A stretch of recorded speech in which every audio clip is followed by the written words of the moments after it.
Very pleasant good morning, everybody. Welcome to another edition of the Defo Show. Jeff DeForest, we got smiling Mike Lubie Lubitz, because if you're not excited about what's going on today and over the weekend, if you're any kind of football fan, I don't think you need to have a pigskin for a forehead Yeah. to be a fan of what's about to take place here. I always loved the initial wild card weekend. That was always my favorite weekend of the NFL season.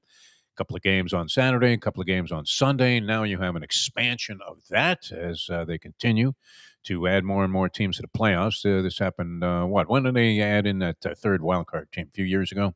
2-3 years Maybe? ago, Was something it like only that. 2 years ago? I don't know. I mean, it feels recently, but yeah, you're right. It maybe a little bit longer than that.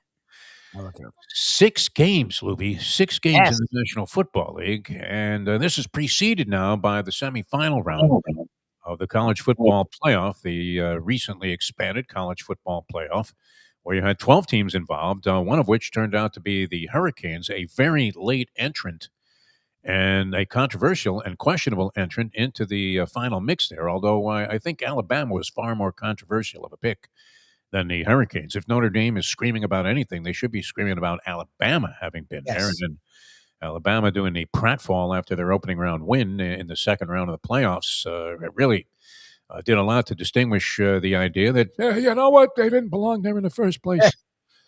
Hurricanes, though, have caught fire once they've gotten to the playoffs. They do boast one of the great defenses in the country all throughout the season. This is nothing new. Mario Cristobal putting together a defense that was highly ranked in just about every category in the ACC. Might have been at the top of the ACC in many of the key categories. And nationally, no slouch, yielding around 13 points a game, just above 13 points a game. That's fourth in the country. 285 yards per game, ranked 10th in the country. So that defense will be challenged now by one of the most innovative and explosive offensive weapons and offenses in general, put together by Lane Kiffin, who has since departed for LSU. All kinds of controversy. I think a lot of reverse logic applies here, though, Louis. The narrative going into the postseason was, oh, man, Ole Miss is ruined. They'll never be able to get it together. This chaos that was created by Lane Kiffin or his assistants still going to be there. You got Charlie Weiss Jr. Going to be on the sidelines still. So he's got guys that are coaching that are still involved, that are also involved actually with the LSU program during the week and coming back and trying to get this team together. I don't think any of this really has had any kind of negative impact on the players. So they come out on fire. They knock off Georgia in a bit of a surprise, and now are ready to try and tangle with the Hurricanes. But probably, I'm not sure how many times you've had to deal with this, Louie. Have you ever felt like you had to overcome a jinx? We Oh, talked good. about overcoming a kiss of death on Eh, one of our shows recently, and it's impossible, right? Certain guys, they come in contact with you. I had it happen to me a couple of weeks ago at a parimutuel facility where a guy that is a known kiss of death to me made physical contact with me. This is not Wheelchair John, who I don't think is with us any longer. I haven't seen him in a long time. Won't be seeing him around here anymore. eh, Anyway, hope he's resting peacefully somewhere playing the trivia challenge with Lenny, because he was a big exactly. fan of that show as well. But this is another guy. Uh, Poacher precedes virtually every reference to this guy because he's a known racing form poacher. You mind if I take a look at that? You walk away for 1 second. You've been handicapping a race. You walk away for a second. The next thing you know, this guy's hovering over your racing form, and he's already got it turned to a page from another track. And you're thinking, is it just open season on my stuff here? Why don't you take my phone and make a few calls too? While you're, by the way, here's $20. Now get the heck out of here. But yeah, he came in contact with me, and I couldn't overcome it. I never cashed a ticket the rest of the way. Yeah, it was unbelievable. Known kisses of death and jinxes are among the most difficult things to overcome. And with the Hurricanes, you are dealing with the Fiesta Bowl jinx, Luby. Fiesta Bowl jinx seems to be legitimate. Been to the Fiesta Bowl 4 times, and they have lost all four. They lost to UCLA in the Fiesta Bowl in 1985. They lost, of course, that infamous one to Penn State in 1987. Which was more vile, more bizarre? The six-interception Vinny Testaverde game after the fatigues and all the acrimony that was facing the Hurricanes there from the fans and the people around the country. People were looking for their program to end, and they just defiantly came in there, swashbuckling their way through the steak fry and coming off the plane in fatigues. And Going against a really, I mean, well, was that not one of the more plotting Penn State teams under Papa Joe were mostly known for plotting and defense?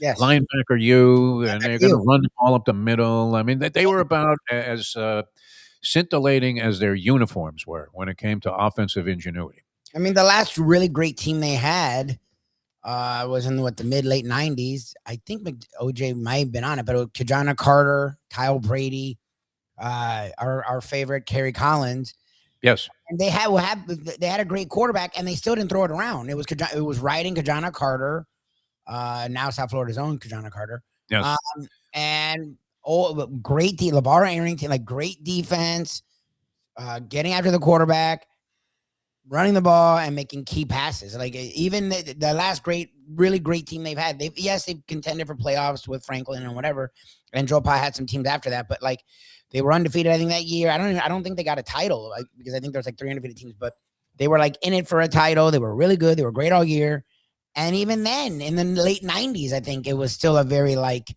run first, Boring. slow plotting. Yes.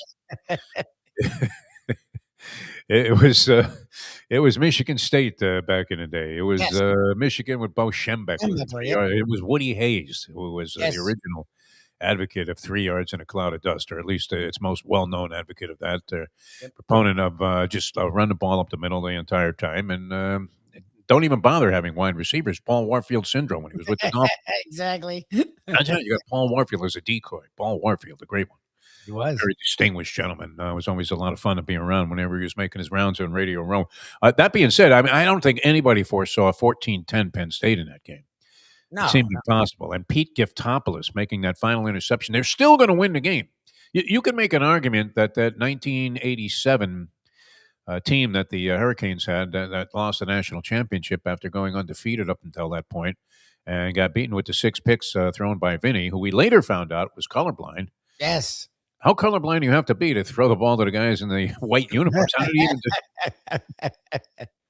He couldn't distinguish anything. I mean, they're wearing like lily white uniforms with white numbers on them, and he couldn't figure out which was the other team. But I don't know that anybody. I wonder, were the Hurricanes like 17-point favorites? Was this like the Colts and the Jets No, in something like Super that. Bowl III? Had to be heavily favored in that game. I mean, it just looked like 100%. they laid over Penn State. So they And they lose this one. dominated too. I think their defense. I think Kim was talking about. I was talking about, like their defense dominated. It wasn't Yeah, like they they were didn't great. play well.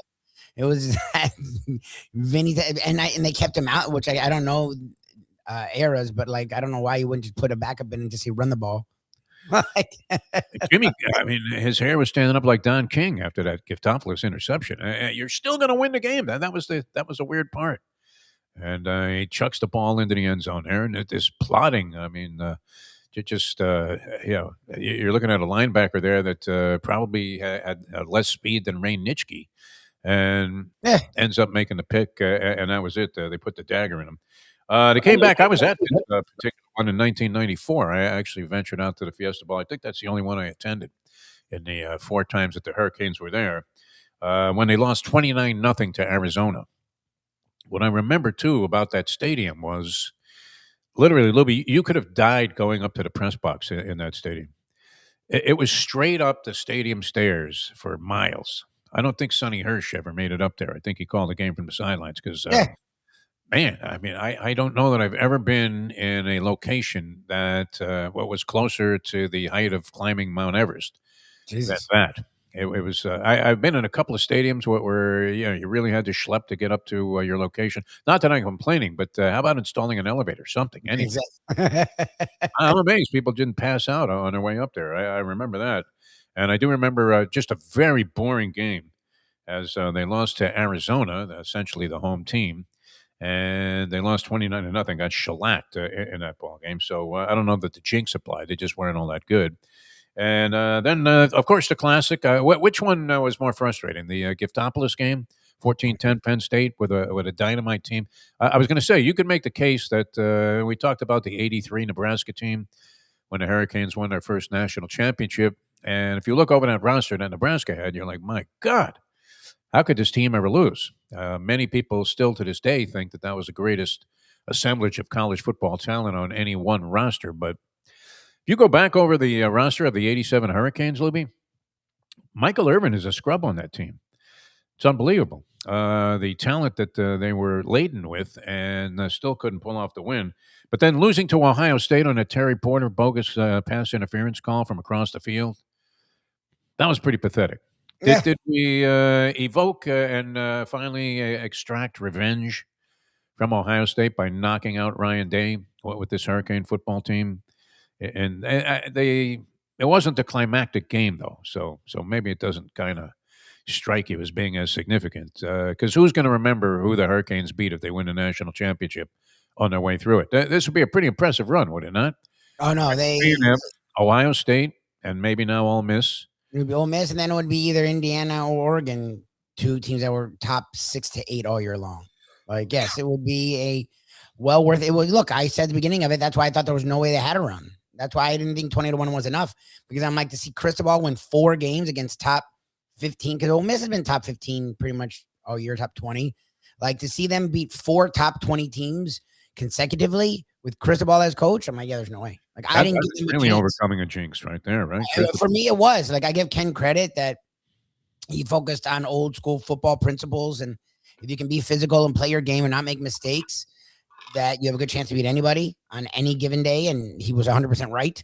I didn't see that. I saw Cristobal and I saw Beck when he gets pressured, just flinging the ball, and I saw their secondary to me is average at best. I actually think it's below average. And I saw teams like Ohio State and Texas A&M taking them to the woodshed, honestly. Like, not winning by 40 or anything, but just doing to them what they actually ended up doing. So, yeah, they would have gone through a vaunted run, and they would have definitely earned a title if they somehow come out of it at home with a championship. 2 excellent receivers for Ole Miss. Running back that had 1,464 yards during the year. Lacey is the thing that is different than Trinidad Chambliss has been remarkable. 3,600 passing yards, 520 rushing yards for the quarterback, who is a genuine, spectacular playmaker and creator. And one of those guys that, as you've been pointing out, Lubie, you've been pretty sharp on this thing, even though you've been dead wrong about the first couple of games. 100%.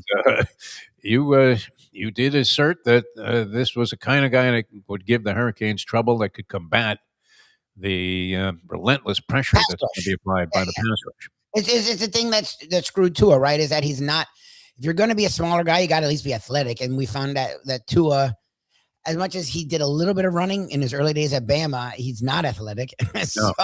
So you're playing behind a bad line and you can't move. Now, Ole Miss's line is fine, but Miami's pass rush is going to get home. It's going to happen. You have to be able to use it against them. You have to be able, and that's what you do with your speed, athleticism. And what's also interesting about Chambliss, instead of just running, where, okay, you can put a spy out there, he actually does most of his stuff behind the line of scrimmage. Yes. Like, it's so funny that Tarkenton's the only one people can think of, but that's what everyone thinks of, because he'll do all. We saw it in those 2 plays versus Georgia near the end of the game.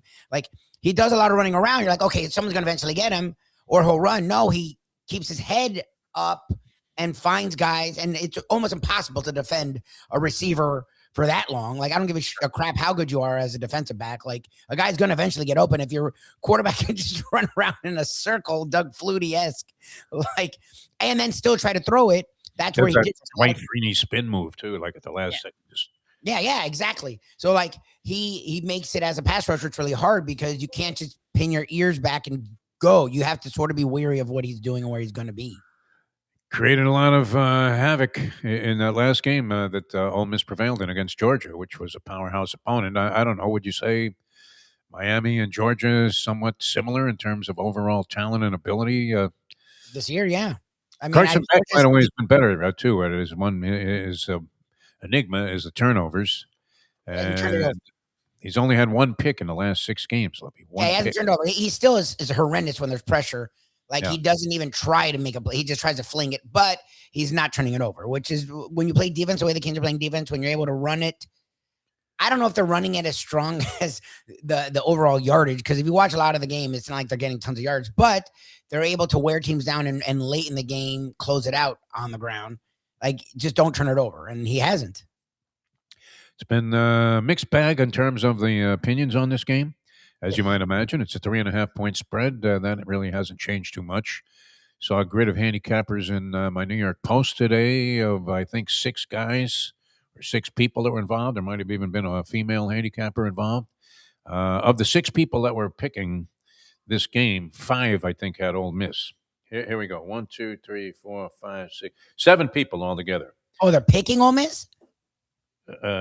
6 people out of 7 picked Ole Miss. Oh, Jesus. I guess with the points. I mean, we're talking about with the 3. Yeah, but still, like, I guess if you think it's a close game, then you can still think Miami. I guess Miami could win by 2. I don't know. I always get weird with that. To me, you'll find a way to win by 4 to 7. I don't know. Well, you're getting a couple of points like this. In this case, 3 and a hook. And if you're in there thinking that Ole Miss and Miami are relatively even in terms of chances of winning the game, I don't know. I'm not doing this by any kind of analytics or mathematical calculations or permutations. I would just think this. If you think Ole Miss has a chance to win a game, which I believe they do, then why not take the points? Because you have 3 possible results, and 2 of them are in your favor, as they say about, 3 things that can happen when you pass the football, and 2 of them are bad. In this case, 2 of them are good. Ole Miss could actually win the game, and if they lose, they could be within a field goal very easily. So I'd probably take my chance on that. So I don't know that it necessarily makes Miami an impossibility in people's opinion, but people are anticipating that Ole Miss will at least be. It's a smart play. So, all right, you have that. Then you have Indiana, Oregon tomorrow, and then the 5 playoff games over the weekend, and a Monday night game in the NFL. A lot of interesting matchups there. So we'll get into that. But we do want to play the Trivia Challenge today.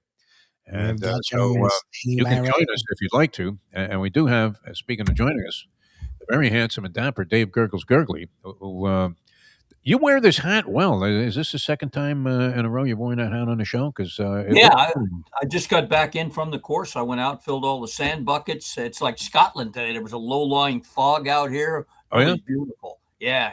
And then we're looking for another busy day out here on the golf course, where, of course, we sell Perdomo cigars. And as far as the game goes tonight, I like the under. It's under, which it's is 62, what? Maybe 62. Yeah, pretty high, yeah. Yeah, I'd be inclined to play the under just in this case. So far, all I don't think it's that high. Under. I don't know what bookie you're going to. You must be going to Tony Segretto's bookie. That was always giving him like an extra 10. What do you got? 52 and a hook I have. 52. And a hook. Oh, then I heard wrong. I heard someone say 62. That was that guy at the track that was stooping for show tickets. Yeah. That's the way in there. Whether it was disqualification. All right. 52 and a hook. I'll stay away from that. Yeah, I mean, I'm just going to root for Miami and enjoy the game. I'm not going to there you go. On it. Where are you going to take it in, Gurggles? At home? I'm going to the old Shula Steak too. Home. I was all set. Their last game, I had some Irish whiskey on ice ready to go, some food. Then I remembered I don't have ESPN. I got antennas. So I went to bed early and listened to the dulcet tones of Joe Zagacki. So tonight, I'm not going to make the same mistake. I'm going to go to the old Shula Steak now. Steak and Sports, Miami Lake Steak and Sports. Did you need to have somebody explain to you what happened after? No. It was good. Well, Don Bailey cleared it up. The screaming, it's just when you have that kind of flat, monotone voice, doing a lot of screaming, I don't think really relates what it is you're trying to communicate to the fans, the audience. You have to wonder what's coming out of the speakers there. I know when all you hear is, like, what happened there? I guess it applies more to the Dolphins broadcast, where you have no idea what the hell's going on in the game, and then you do need like Joe Rose to come in and interpret. And we don't mean to knock these guys because no, not at all. People I worked with, but it is what it is. That's what are we looking at here in terms of the broadcast? ESPN, you're dead. You got to go somewhere. Yeah, that's okay. I'll go to no ABC pickup of that. I mean, that's what I was really disappointed as far as a local pickup. I thought even Channel 39, I guess, which is their affiliate for ABC, or 18 on the antenna now, 18.1. Yeah. Yeah, well, I don't understand all of these new television designations there. It's like, and even in the radio where they were doing some kind of bogus thing there for a while, where I remember. Somehow on FM channels, but nobody could find them. All right, we're going to do the trivia challenge. You can dial us up, and then we'll get back into some sports conversation with some other things going on. The Marlins made a trade. They got rid of Edwin Cabrera, one of their fine young prospects in terms of pitching, who had established himself. He was a little dinged up here and there, but was highly coveted by many teams. Yankees were looking at him. Apparently, they didn't offer enough. And the Cubs. He ends up going to the Cubs for 3 prospects. And what's different there? Nothing. Trading a frontline pitcher, which everybody covets, to try and get something going for the future. Maybe in like 2028, we'll finally sniff a postseason bid. That'd be great. And then Trey Young was traded, too, by the Atlanta Hawks. I saw that. That was one of those salary cap things where going to the Wizards, I would imagine, would seem relatively insignificant from a Hawks team that surprisingly 2-8 with Trey Young in the lineup this year, 16-13 without him. So what did they lose? Nothing. Yeah. $40 million in salary cap. The biggest giveaway by the Hawks since they gave away Gene Bumper Tormolin, I think, way back. All right, we're going to get into the game here. 954-417-0070. If you'd like to join us here on the phone lines, Dave is going to be firing up these questions, and we're ready to get it started, according to one Mike Lubie. So why don't we do it? And start out with Dave Gurggles Gergely, an honor, and always paying tribute and homage to one of the greats ever to broadcast here in South Florida, the esteemed Polyman Paul Massell. We're going to start the game out with some easy baseball.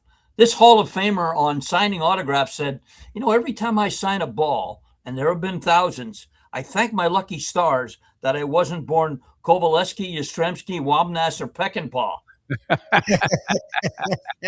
Was that A, Mel Ott, B, Mel Allen, C, Mel Torme, or D, Mel's Diner?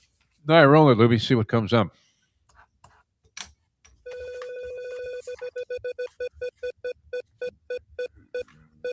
All right, good way to start the day, because it always makes us feel good that this guy's okay.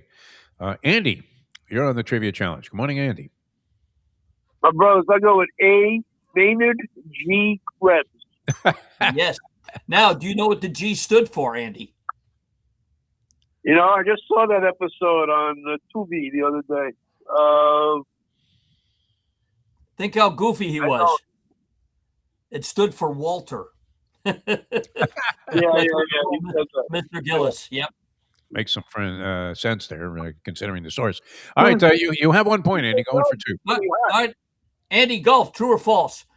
Former talk show host and founder of Jeopardy and Wheel of Fortune, Merv Griffin, also owned a string of 34 miniature golf courses across California and Arizona. True or false?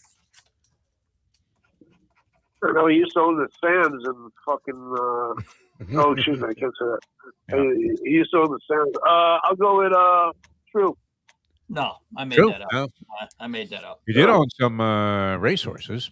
Yes, he did. I remember distinction. What was it? Steve something with a Steve in it. That was a really top-notch racehorse. Won a lot of big races. Merv Griffin, very successful. He had that Midas touch. He was far from a kiss of death, although he did check out some time ago. Yeah, going for 4, Andy. And I think his tombstone says, I won't be right back after this." Yeah. All right, Andy, we're going to go bowling now. All right, college bowls. Which bowl game was broadcast in 1962 by Harry Carey? Was it the Bluebonnet Bowl, the Alamo Bowl, the Bluegrass Bowl, or the Honolulu Bowl? That's a rough one. Oh man, I thought the answer was going to be Don Carter when you said it was. Yeah, it was talking Marshall Holman there. Earl Anthony. You threw me off. What was A? Okay, here we go. Bluebonnet Bowl, Holiday Bowl, Alamo Bowl, or Bluegrass Bowl? I go with the Bluegrass Bowl. Bluegrass.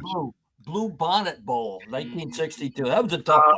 That really was. I can't imagine that's common knowledge around the sporting circles that we frequent. All right, going for 6 now, Andy. And, right. Set the Tomorrow marks an anniversary in sports in which this college player scored 56 points, and the opponent that day, Seton Hall, only scored 54. Who was that college player? Was it Bill Bradley, Lou Alcindor, Calvin Murphy, or Oscar Robertson? I'll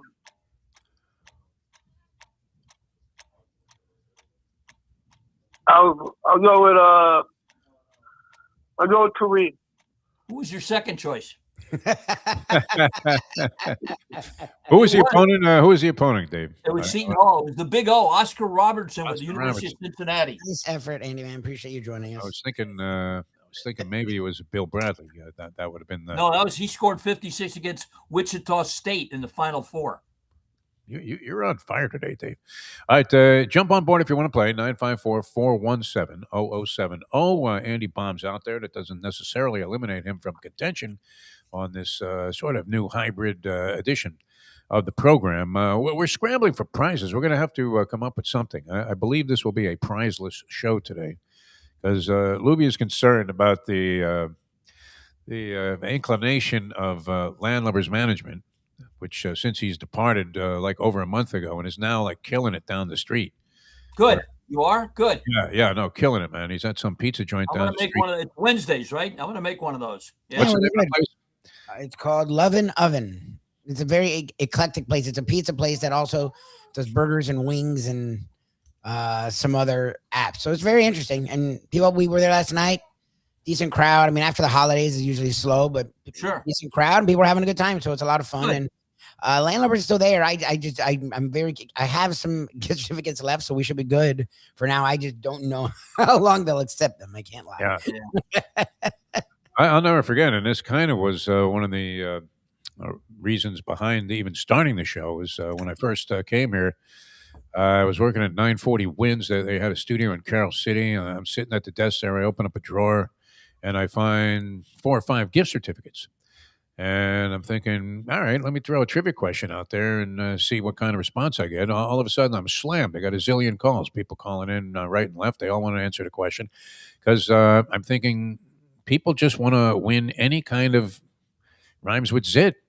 Yes. And it turned out these coupons were for like an expired. They had expired years before, and they were for a frozen pie at a now defunct supermarket.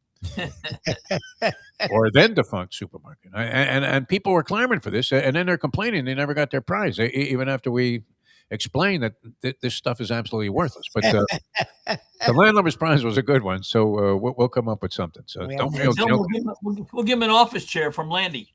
There you go. And what was the place that I had that was giving away the palm tree? Oh, yeah. I think they planted a couple of those. Then I had that one good restaurant sponsor, and the guys from Huddle said, get rid of that other restaurant. Yeah, it didn't seem like I was really a close competitor. Right? That was my friend Chip Bisbano's place, right? Yeah. Yeah, may he rest in peace. So was God bless. Great American, a really good guy. All right, ready for our next set of questions. Here's Dave. All right, hockey. This player, after being labeled a cancer to his team by the media, responded, "Hey, I'm not a cancer. I'm a Gemini."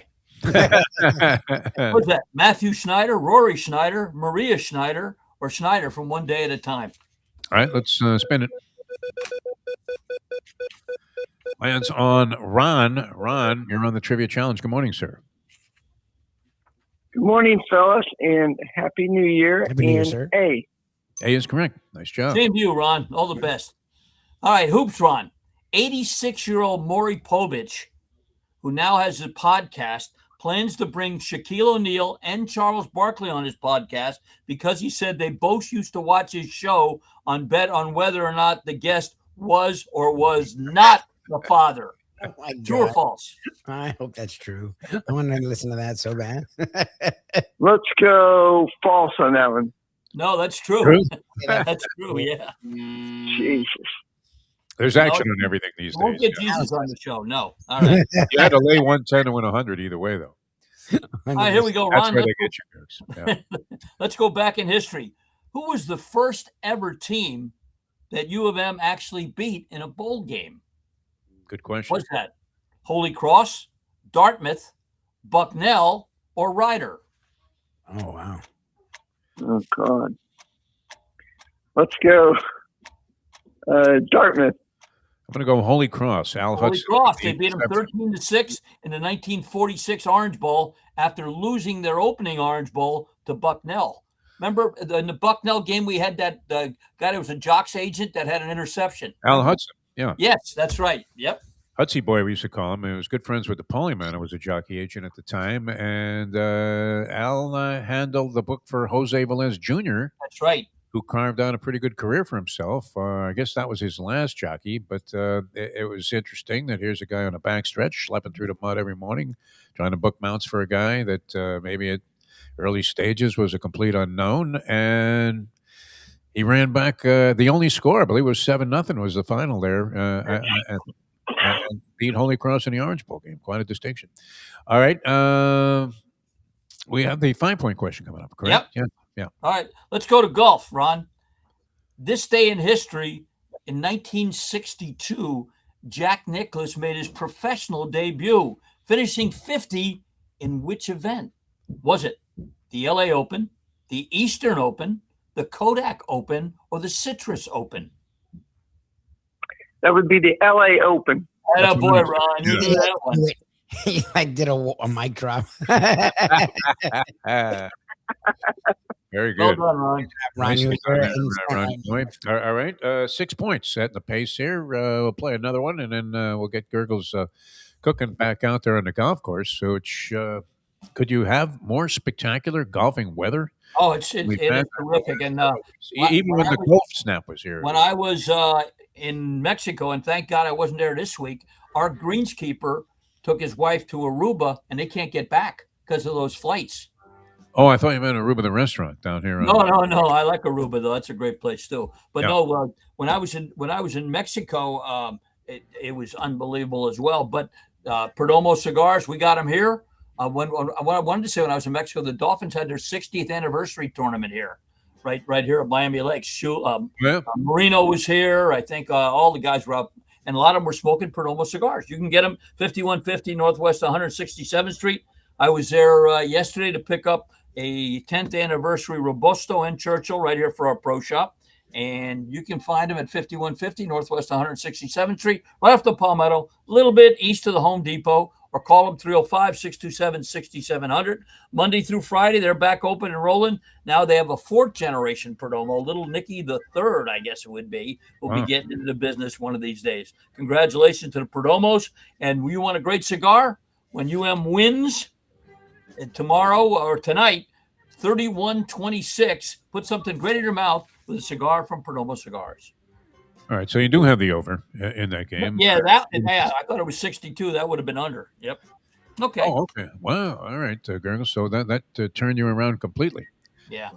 Kind of like that ugly touchdown in the Indianapolis Colts-Texans game. For those of you that are teaser players out there, imagine you've teased the Texans down to 4.5. You have absolutely no chance of covering the spread. They're up by 2. And on that crazy lateral play that everybody tries at the end of the game, the Texans pick up the ball and go in for a score. The margin becomes 8, and you win your teaser. There you go. Beautiful. Right? How great is that? Just when you think you're out, they pull you back in. All right. What is all this, Lubie? Okay. We're going to go right to the finals here. Sure. Due to the fact that there were no other players lined up to play the game, which is unfortunate, but everybody's all excited about this Hurricanes game today. So people are beside themselves trying to figure out, okay, where am I going to watch the game? I have a little conflict on that one. I'm hoping this place has a TV or I may get shut out. Can you imagine? You're not going to watch the game? I'm going to venture up north and catch a little live music. I believe I saw a television set. By the way, is the Funky Biscuit still around? Oh, yeah, they're thriving. Oh, good. They're packed all the time, doing a great job there. Al Poliak no longer walks around with a revolver to his temple. Oh, jeez. It happened. I remember this distinctly. It was like a Tuesday night. He's got this guy, Bernard Allison, son of the great Luther Allison, a blues legend who's great on his own. And I'm there, and there are like 3 other people in the house. And Poliak, thank God he didn't have a weapon at the time, because you couldn't possibly have foreseen what was eventually going to take place there, which has been great. And they have a big January lined up with a lot of New Orleans stuff. So if you're a fan of Noah LaFontaine, nice. It's going to be huge to have some big performers there. All right, you go right to the finals here, Lubie. Are you ready for that? We're going to do a break. I know Gurggles has a little bit of time, so we'll do a break. contest the finals here of this week's edition of the Trivia Challenge. So we'll be right back with that in a moment. Now that. I was like that Ducapo guy on the first night of his news. Hey, are we going to a break, Manny? No, we got the news story. What do you say about that? Did you see that? I mean, silence, dead air, all of my worst fears. It's 8:37. Hey, folks, Tony Segreto here. Let me ask you a question. What do you look for when you go out to eat? Good food, obviously, friendly atmosphere, not too loud, but good energy, reasonable prices, and a place where you feel comfortable. All those ingredients, no pun meant there, are hard to find unless you're talking about the Texas Roadhouse. You see, they encompass all of those attributes. Really, really good food, amazing atmosphere, good for a family, good for a date, or just a night out for yourself, and prices that will make you extremely happy. Their ribs, unmatched. Steaks, hand cut every day. Everything, and I mean everything, is made on site, including their incredible bread. It's the one day, folks, that you can forget about low-carb diets. Trust me when I tell you, Texas Roadhouse, your restaurant, your destination when you say, where should we go and eat tonight? From the newly renovated sports bar to the beautiful bayside views captured at the Tiki Bar, Jimmy Johnson's Big Chill has it all. Located at mile marker 104, the Big Chill also offers waterfront dining while experiencing breathtaking sunset views of the Florida Keys. It's simply the hottest spot in the Keys to cool off. That's Jimmy Johnson's Big Chill at mile marker 104 in Key Largo. For more information, call today at 305-453-9066. Joe Bees. The bees collect the pollen, bring it to Joe, he packages it, and he gets it to you. It's simple, 100% natural, and it's good for you. There's only one place to get Joe Bees, and that's from me. Joe B. If you want to look and feel good, call 877-300-5632.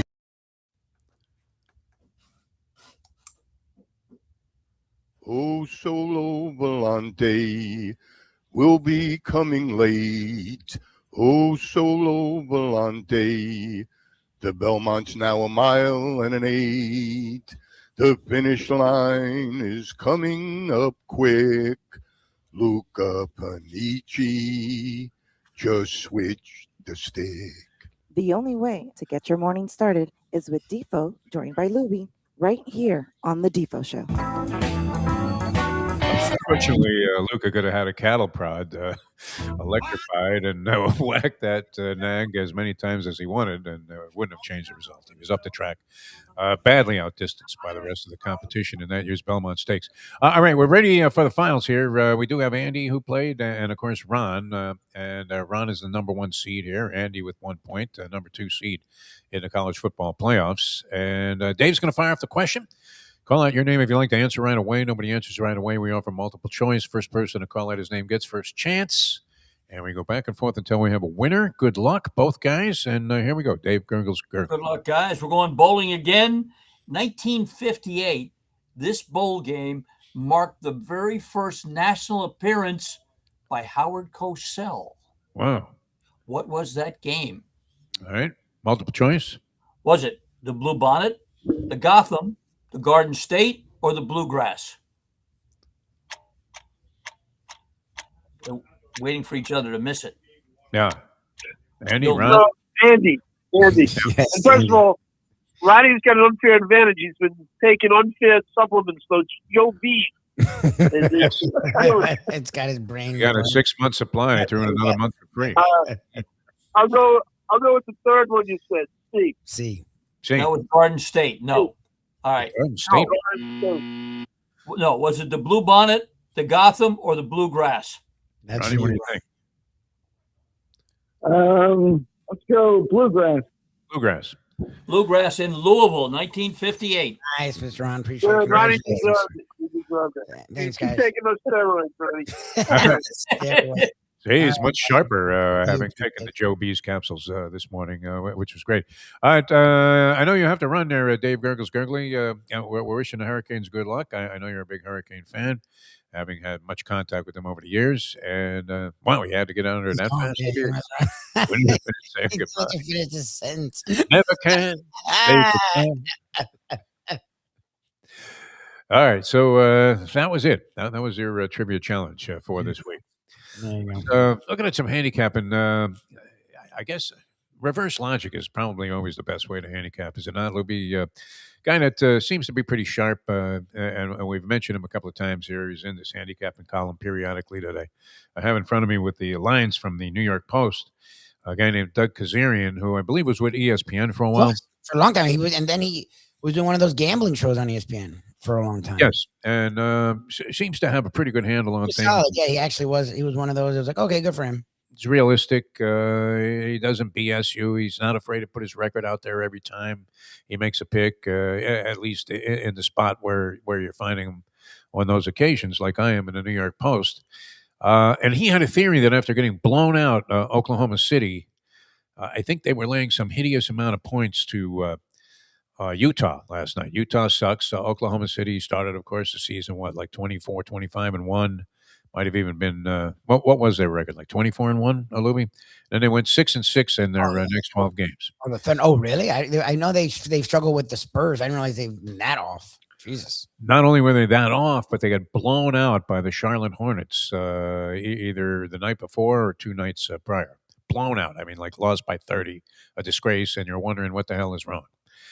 And so his theory was that the spread was large, but he didn't want to. I think it was like, could it have been in the 20s in an NBA game, Lubie? Is that possible? Because he was speculating that the line for the first half was going to be somewhere around 10 and a hook in favor of the Oklahoma City Thunder in this game. And he was going to bet them. That was his recommendation in the first half, suggesting that Utah sucks, A, one of your theories that you would apply, and B, that coming off the blowout, he didn't want to risk laying a ton of points in an NBA game and being destroyed in garbage time, because if Oklahoma City, as you would anticipate, judging by the spread, was going to blow Utah off the face of the earth, they'd probably have their Scribinis in there from like early in the fourth quarter. So you don't want to lose to a point spread, an enormous point spread in that situation. It's especially frustrating because you were right about everything except for the fact that you lost your money. There's a disgusting occurrence which happens too frequently, right? So anyway, he was suggesting that you go ahead and lay the points on the first half. He was estimating it would be about 10 and a hook, like half the line. And sure enough, airtight ball game all the way through, goes to overtime. OKC does prevail, 129-125, but came nowhere near covering the halftime spread or the spread overall. And you're thinking, look, just as much as you think that it might be a blowout and they're going to reverse their fortunes, maybe this is just the way they are right now, getting blown out by Charlotte. And that it's going to be a life and death thing to beat a crummy team, which it was, like the Utah Jazz, who, did they ever get any consideration, the Utah Jazz, since the mailman departed? You talk about a long drive. I mean, they've had little mini runs. Darren Williams was there for a little bit, and with AK-47, Andre Karolinko. But they've now been down for a very long time. It's been a while since they've actually mattered. Who even knows that state has teams, right? I mean, the Mammoth in college football, they're randomly good. BYU and Utah every year. Yeah, well, Utah State rankings. But yes, other than that, you don't think about Utah in sports. Not anymore. Mitt Romney is. I love Stockton and the mailman. That was a great combination. To see a little white guard being that effective, and then Stockton was an advocate also of what I used to call. I don't even know if you can do this anymore. Is it politically incorrect to call this move that he made the cochise move? Steve Nash had the cochise move. Yes. Where a guy that usually it's a guy that has no idea what he's doing, and he starts dribbling around in the lane and just circles the defender for like a couple of minutes, dribbling around in a circle. Yeah. And finally takes some awkward shot while falling backwards, and it bricks off the front rim, goes to the top of the backboard, and goes through. And you're like, what? What are you, Allen Houston? My God. But Stockton, I mean, he gave hope to all of us 6-foot white guys. Was he even 6 feet tall, John Stockton? I want to say no to that. They listed him probably as like 6'2". He was like 6'1", 6'2". Yes, he wasn't as diminutive as he would seem. Yeah, he just wasn't tall, and he was very low key. It's that Century Village program where you literally get the height. Well, in the NBA, it's the height the team wishes he was, whereas at Century Village, it was the height that you used to be, and that was the listing. So you're looking at some guy, Irving Zakovich, he's 5'6", and they list him at 5'10". And you're like, wait a minute, man. When was that guy 5'10"? Before he broke his back, Defo. Exactly, before he had his 2 hips replaced. His knees chopped off. Vertebrae reset. At 86, he's still bringing a ball up the court. With What do you want? the same effectiveness he had when he was in his early 20s. Nobody does that. Do you make anything? I mean, is it going to be I would imagine with everything that's happening on the gridiron, the Trae Young trade probably gets buried. But Trae Young will always be known. Never mind for this trade. And who, when you're traded to the Wizards, is that the equivalent of basketball purgatory? What are you doing if you're with the Wizards right now? Except I don't know. What I'm confused about is he wanted to go there. So like I don't know what I'm missing. Like is he? I thought he's from like the Oklahoma area. Like I don't know where. Like the Wizards are bad from what I remember. I don't. 25. Yeah, they haven't had like a turnaround. So maybe they have some young talent. I don't get. Like he wanted to go there, like so I don't get it. It's crazy, yeah. Well, supposedly Brooklyn was one of his other designations. That there was a story about it because supposedly he wanted to go to the New York Nets. I mean the Brooklyn Nets, and you're like, really? I mean the Nets have shown some signs of life, I guess, this year. But yeah, Trae Young had Brooklyn was one of his destinations. And the other team that he wanted to go to, let me see if I can find it real quick. It's the print is too fine here for me to pick it out. I'll get it as soon as I can. But I don't know who wants to go to the Wizards. Will be nobody. In this day and age, I would think no one. But I guess Trae Young, for some reason, I mean, he's always been odd, so this fits right in with that. It's crazy, right?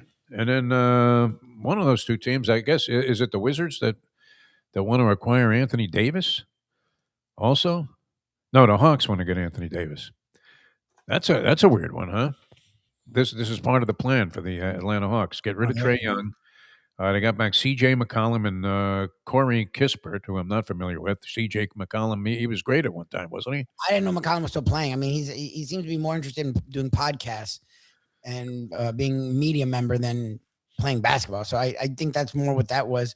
Kispert, I remember him from college being a good 3-point shooter, but I don't know if it was Gonzaga. I'm trying to remember what school Kispert went to, but he was pretty solid in college, but I haven't heard his name in a while. I don't understand the trade. I don't get the why. Strictly like salary cap considerations. Oh, no, I know why the Hawks are doing it. I mean, they've meandered and they're on the hook for $49 million. Paid a lot of money, and he's not a leader, and he's not getting better. So it's like, okay, I just don't get, and I just don't know what return they got, and I don't get him wanting to go. I'm very confused because leading up to it, I kept seeing Trae wants to go to the Wizards, and I was like, what? Who wants to go to the Wizards? What am I like? This basketball wasteland. My God, I like DC as a city. It's a pretty cool city, but in cool area. But like the basketball, you wouldn't like it. Oh no, the traffic sucks. But basketball, they have subways and stuff. So there'll be police on every corner now. Like oh no, military, now it's insane there probably. But like I don't get from a basketball standpoint. I'm just confused, and I get a Trae Young. It's not like Trae Young's in a place where he can demand a lot, and really good teams are calling for Trae Young, but still, like from what I was reading, he wanted to go there, and I don't. I love when he takes those chucker shots. Where I mean, when Steph Curry does it, where he barely doesn't even cross half court, and he's putting one up. It has a little bit of a natural flow to it. But Trae Young, when he really chucks one, I mean, it's going to be a line drive brick off the front of the rim. I mean, just a stone boulder like brick. You can tell when he's going to launch a couple of these. And although it's not like he's been a terrible player. That's one of the more interesting questions. You would have to say that the Hawks made one of the serious draft day trade blunders in the history of draft day trade blunders, where they gave up the rights to Luka Doncic for Trae Young. Now, Trae Young's a 4-time All-Star, so it's not like he was a schlepper. But in terms of being a component of a winning formula, where does Trae Young rank compared to Luka Doncic? You put Doncic on your roster, you're a contender, much like we say about LeBron James. Yeah. Trae Young, you're still trying to figure out what the other 4 guys are going to do when he's holding the ball for 23.9 seconds of every possession. And yet, I admire the guy's game in terms of being this slightly built, A guy that looks like he's just going to get his ass kicked in the NBA. And it's not like he's Allen Iverson, and yet he's been an effective player. You would He have can to say. score, and he's a good passer. That's what's funny. He just No defense, though. he plays no defense, and he's not a leader. He's a head case. Like he's a me guy. He just is. And defensive indifference is how they define it. 100%. But that's the thing. Luka is not great defensively either. But at least his teammates like him. He gets along with his teammates. He does rebound. He does rebound, and at least he's like engaged. Like Trae Young always just seems like he's in his own world. Like he doesn't seem like he's involved in what's going on with the game or the team, and that filters down. Like you can just see it. You think no, Luka before they had zone defenses, right? He was in the league before they allowed the zone, so it wasn't like he could just leave his man and stand. They've always had the zone. I think they've had the zone during the Luka period. Okay, and he still sucks. No, I mean he's horrendous defensively, but he at least he's a little taller and bigger. At least taller, he's bigger, and he's not aloof. Like he's not like he's a guy that's you see him in the middle talking to teammates, joking around. You never see like Trae Young. Trae Young is literally like he's the guy that's already at half court when the shot goes up, yelling here. Yes, he does his own thing before, during, and after games. You can just see it. So it's like okay, like it. And again, he's smaller. When you already don't play defense and you're smaller and you're not a team guy, it's hard to rally around him. Two franchises that have been, below the Mendoza line for how long now, Louis? My God. Hawks, when was the last time? Trae Young had him, in the finals or conference finals? And they took the Bucks to 6 games before the Bucks went on to be your Devin Booker-led Suns in the finals. Hawks are totally hopeless this year, 17-21. Most of that. For a while, they were right there flirting with the Heat early in the season, like a top 5 seed, and they've sort of leveled off. So the trade benefits them in the long run, and supposedly they are snuckering around there in conversations to acquire Anthony Davis from the Dallas Mavericks, which I don't know that I'm trading for Anthony Davis. I like Anthony Davis's game when he's playing, but he's not playing enough. Yeah, that's his whole career. And so, in general, I would be very reluctant to put a huge stake in believing that. Look, Nico Harrison had to be on orders from what? From the commissioner, Adam Silver.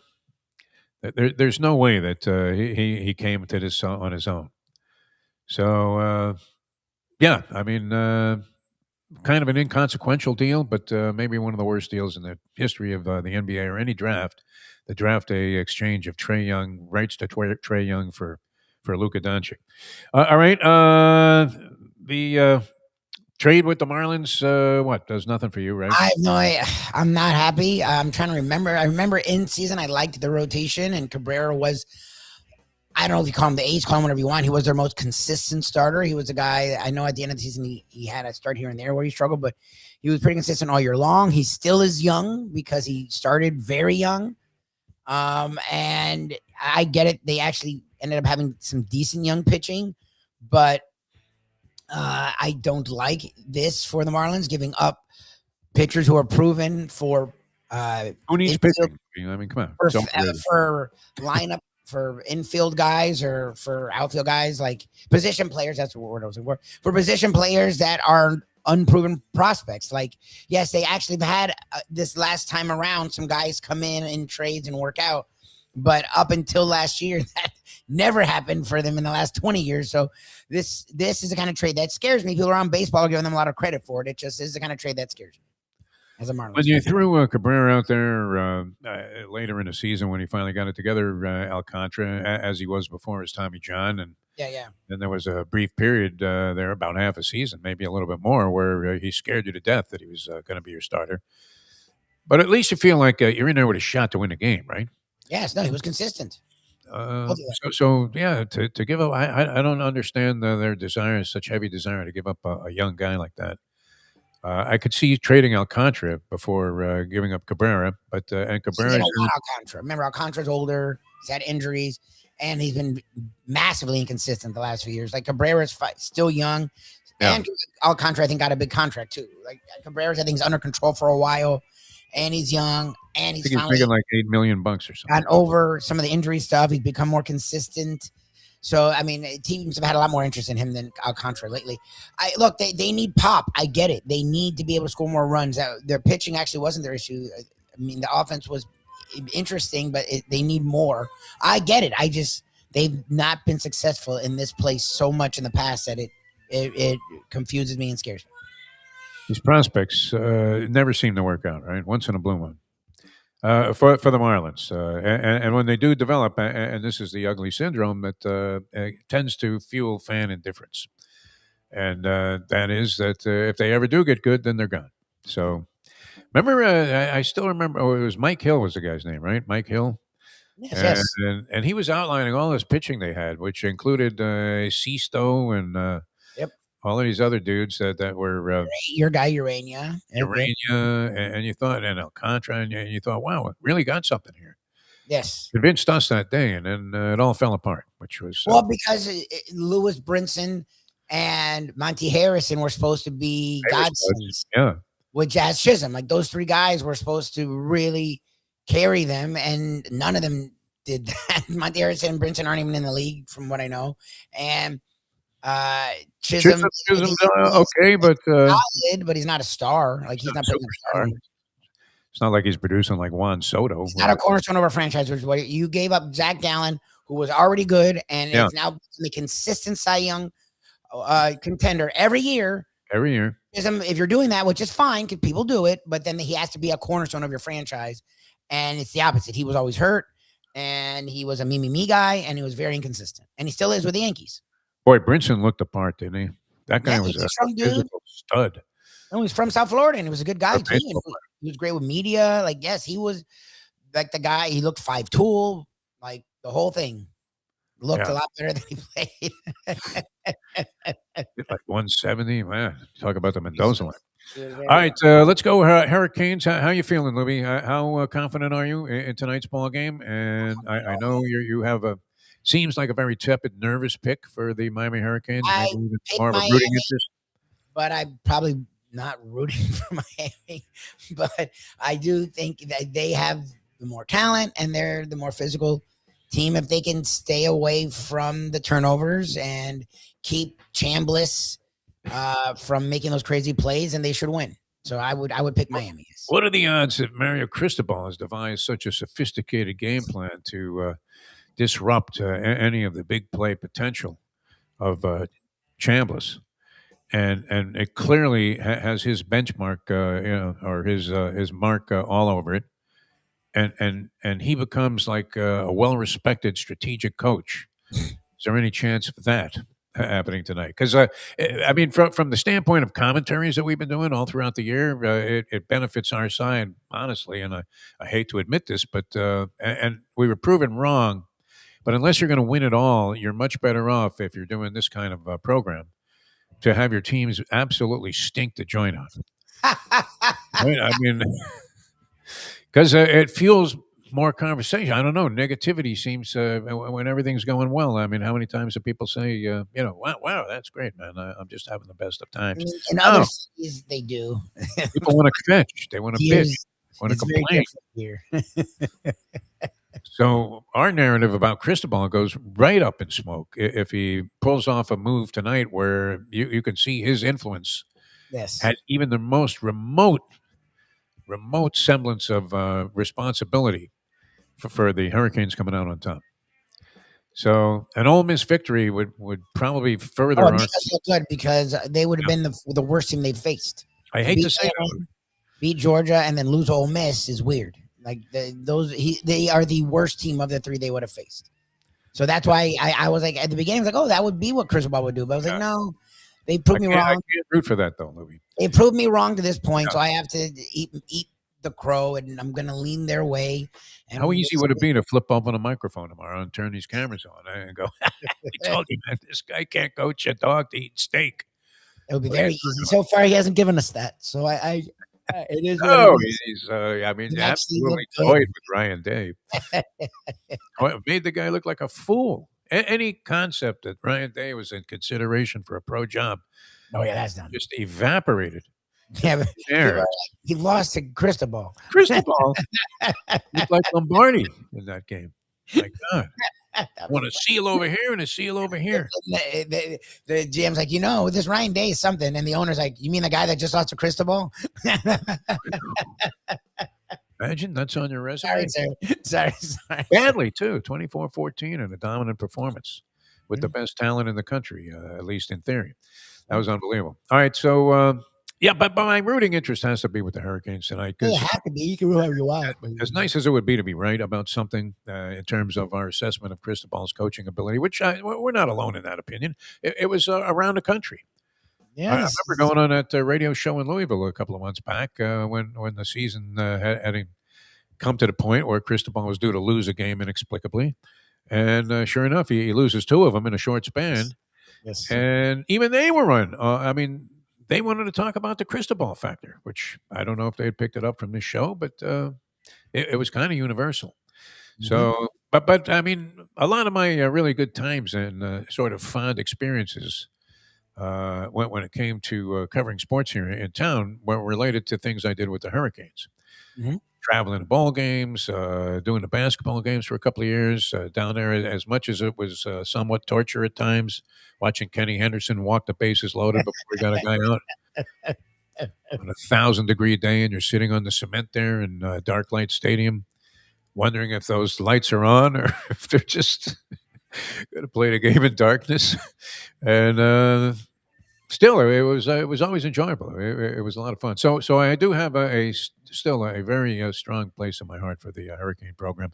Strong enough to want to defeat the easy mic flip that it would be tomorrow to talk about Cristobal getting smoked by a coach that had his number. So we'll see. And a guy that's just in there under fugazi circumstances because LSU coughed over all of this money, and Lane Kiffin had to pray to God to figure out which way he wanted to go. I'll tell you which way you're going, Lane. Follow the money, my friend. I mean, the whole thing on that angle. I mean, the fact that he's. What do you think God said to him? Gotta take this salary bump. What are you talking about? God's like, make your money, man. I Ole Miss was going to pay him though. That's the thing about that. It was he didn't think he could win a title with Ole Miss and LSU gave him a shot. But now his team's in the Final Four. I'd love it if they won it. Versus a Miami team that they definitely can beat, and two teams that are, I think, better right now, but they almost could beat them. So that's what it's like. He's eating his words. I just think it's annoying the whole thing he's doing. He let the coaches be there. Now he wants to call them back. I get it. They've had a run on transfers. I get it. The portal's open and you want to make a move. I get there's still that Fakakta signing day. That's not the real signing day, but it is a signing day. I understand. He's there. He wants the guys he's hired to be there. But you hired them from a team you had them on, that you had a good year and were lobbying and excited to make the playoffs. You then let them be there for the playoffs. You're for two different playoff games that they won decisively. You're now going to call like it was douchey. Like the whole thing's jerky to me. And a lot of them told him to go screw himself and are staying with Ole Miss. So good for them. But there's like 3 or 4 that are leaving a playoff team. They're on a shuttle, man. Like that sucks. Like that sucks. There's a governor of Louisiana, the guy that intervened there, and he vowed they were never going to get into a situation again, an onerous situation with a coach where a coach had such command that he could demand departure money in excess of like $50 million, which happened with Kelly. So they let this guy go, and the governor has vowed, hey, we're not going to be such lunatics about being football fanatics here. We have many needs in the state here. But as if all of a sudden he developed a case of gout on the brain. Yes. One too many oysters. Yeah. He goes out and makes this deal where they're not only paying Kiffin this enormous amount of money, but he gets paid for the success of Ole Miss because they kept his bonus structure, even though he left the franchise, left the team. His bonus structure is still in place, and he's already made $500,000. Yeah. I think, did he not make $500,000 like a game? At least he made to get to this point. I know he's made $500,000, if not more. I think I want to say more than that. He wants to spite them, even though Ole Miss didn't do anything to him. Ole Miss was willing to bring him back and give him whatever he wanted. So that's what's weird about this whole thing is, like, people are like, yeah, he's trying to show what You think it's like Venezuela, that it's just about oil? I think if they went without him, he looks really bad, and I think he knows that, and he's trying to make sure they don't friggin' win, which is weird. It's his team, it's his guys. Like it's literally the antithesis of what all this. I get it's not amateur. We made fun of Segredo, but I thought in there somewhere was that the coaches did care sort of about their players. Like Lane Kiffin's made it clear he doesn't give a crap about. Like he doesn't care at all about like how do you go coaching forward when you've just said, yeah, but screw my players. Like he's literally just said that. Like they have a chance to go maybe win a title for the first time ever in Ole Miss history. Ole Miss is a laughing stock for the most part for a long time. Like, and you're going to now do like play with them, play around with them for no reason. They wanted him there and they were going to pay him whatever he wanted. Sure. And then beyond that, I don't know if he is inclined to want to go back to the pros, but there are 7 jobs open right now in the NFL. And if he won the title with Ole Miss, believe me, they'd be calling. Oh, for sure. Yeah, I mean, because look, winning the title with Ole Miss would have been a far bigger distinction than anything that he will accomplish at LSU. Oh, yeah. These would have been a guy. I mean, it's like Cignetti there with Indiana. The team's coming from nowhere, Lubie, from nowhere. All right, we got to get out of here. I know you got to run, and so do I. So thanks, everybody, for tuning in today. We appreciate it. We'll do it tomorrow. We'll have, of course, our postscript on the Hurricanes. And rooting for them to win, but it doesn't hurt us any if they lose. So it's one of those things like in Raging Bull, where if you win, you win, and if you lose, you still win. But we're going to hope the Hurricanes win, and especially since the professor had gone public with a significant amount of money that he had at 20-1 with the Hurricanes to win it all, which is a very nice position to be in right now. That's the only thing. Do you go hedge for 1,000? I meant to ask him yesterday, and I didn't. Like, because he talked about hedging. He openly said, "Look, in the championship game, you may as well make some money." I mean, but do you hedge this early? Like, do you hedge before you even get? Let's suppose theoretically that he had a nickel on a Hurricane, so he's going to get back $10,000 if they win it all. He may have even said that on the show. So I mean, if you hedged off 1,000 tonight, you're going to hedge off 1,000 maybe in each game. You should still win 8,000. Yes, but instead of losing the 500 or even having a chance at that, you're at least going to make some money. You would have to, I guess, bet a little bit more on the second game if you had the Hurricanes prevail here. So I don't know. Is it worth it? I mean, I would hate to lose money when I was sitting there. They've done more than I thought they would do. You won 2 games, and that were 2 teams that were better than them going into the playoffs. Like a hedge here makes sense because at least get your money back, or at least get some profit, because you still won't eat that much into your profit if they do win it all. Sure. At this point, they still aren't like, even if you hedged them for your original bet. Yeah. Like, so well, that's what I'm saying. Like, you don't lose. Well, I think the grand is a good move because you'll make profit, and but you then still you would have to bet $2,000, I think, on the next game because you'd have now eaten up another $1,000. Okay, so let's say you throw $3,000. So you're either going to win 7. So now you have $7,000. Okay, I mean, I'll take the $7,000 or $2,000 or $1,000. At least making, to me, that makes the most sense. But again, I don't. On that bet is good enough for me. I wouldn't want to lose money. All right, I wish I was in that situation. It'd be a lot easier. All right, kids. So we got to go. We'll see you tomorrow. The professor will be with us, and we'll see if he's still alive for that thing, or if he hedged. We'll find out. We'll go right to the source. For Mike Lubie, Lubitz, I'm Jeff DeForest. We'll see you next time as we leave you now that. The time. To hedge or not to hedge. That's what Shakespeare was talking about. It's 9:10. Let's go to eat a damn snack. Look what they done to my soul.